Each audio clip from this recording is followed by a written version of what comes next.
Hello guys, and welcome to today's video where I'll be exploring the second chapter of the Lao Tzu Ching. So this is what the second chapter actually says.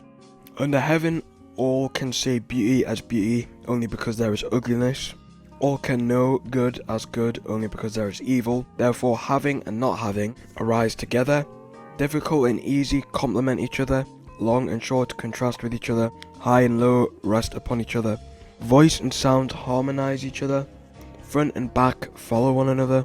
Therefore the sage goes about doing nothing, teaching, no talking. The 10,000 things rise and fall without cease, creating yet not possessing, working yet not taking credit. Work is done then forgotten, therefore it lasts forever. So this chapter, firstly, is referring to how all things are relative to one another. We have to understand that the more beauty we see in one thing, the more ugliness we see in another. And we must also realise that one side revolves to the other side.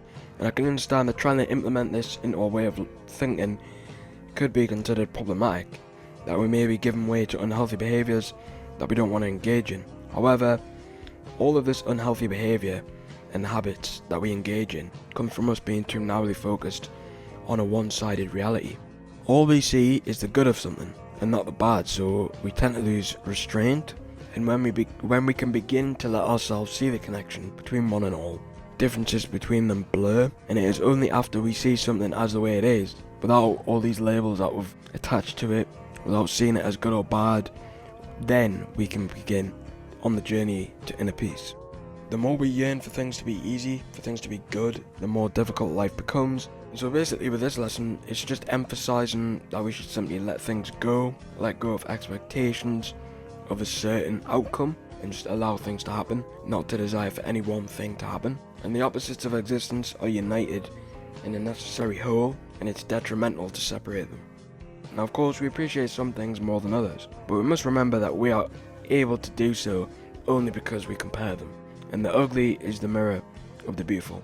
As well as beauty, even when it comes to human deeds, seeing them as good or bad is risky, because if we were to judge a person on their good or bad actions, then it wouldn't exactly be fair.